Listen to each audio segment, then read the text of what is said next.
তা এই পিত্তথলির সাথে আমরা সবাই মোটামুটি পরিচিত আসলে অলমোস্ট সকল মানুষ ছাড়া অন্যান্য সকল প্রাণীতে কিন্তু এই পিত্তথলিটা থাকে এবং পিত্তথলি হচ্ছে যে আমাদের লিভার অর্থাৎ আমাদের পেটের ডান দিকে উপরের দিকে পিত্তথলিটা থাকে লিভারের নিচে ছোট একটি থলি আকৃতির অঙ্গ। পিত্তথলি বেসিক্যালি একটাই কাজ করে, আমাদের মূল কাজটা তা হচ্ছে আমাদের পিত্ত জমা রাখা, লিভার থেকে আমাদের পিত্তরসকে জমা রাখে, লিভার থেকে যে পিত্তরস তৈরি হয় সেটা জমা রাখে। এবং পিত্তথলির যতগুলো রোগ আছে তার মাঝে সবচেয়ে কমন রোগ হচ্ছে পিত্তথলিতে পাথর তৈরি হয়। এবং এই পিত্তথলির পাথর যখন তৈরি হয় সবসময় যে আপনার সিমটম প্রডিউস করবে বা উপসর্গ থাকবে তা কিন্তু না।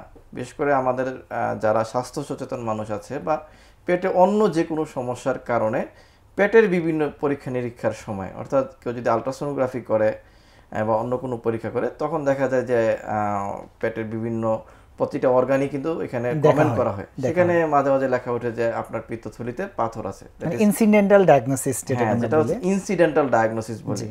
আবার কখনো কখনো দেখা যায় পিত্তথলির পাথর যাদের আছে তারা তীব্র পেটে ব্যথা নিয়ে হাসপাতালে আসে, তখন পরীক্ষা নিরীক্ষা করে আমরা বলতে পারি পিত্তথলিতে পাথর আছে, সিমটোমেটিক হয় আর কি। সিমটোমেটিক। জি, অনেক ধন্যবাদ। তাহলে পিত্তথলির পাথর সম্পর্কে আমরা জানলাম, এটা কি আসলেই পাথর? না, আসলে আমরা যেই পাথর দেখা অভ্যস্ত, পিত্তথলির পাথরটা কিন্তু আসলে পাথর না। আমরা জানি পিত্তথলিতে পিত্ত রস জমা থাকে, সেই পিত্ত রসের একটা উপাদান হচ্ছে কোলেস্টেরল, এবং এই পিত্ত রসে একই সাথে কিন্তু পিত্তের যে লবণগুলো বাইল সল্ট, বাইল অ্যাসিড ইত্যাদি থাকে।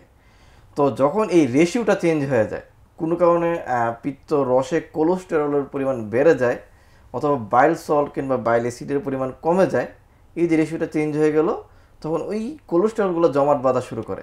একটা স্টেসিস যদি থাকে তাহলে সেখান থেকে আসলে পাথরের মতো শক্ত হয়ে সেটা একটা পাথরের রূপ নেয়, সেটাকে আমরা আসলে পিত্তথলির পাথরের মতো শক্ত একটা আকৃতি ধারণ করে, সেটাকে আমরা কমনলি বোঝাই যে পিত্তথলির পাথর বা গলস্টোন হয়েছে।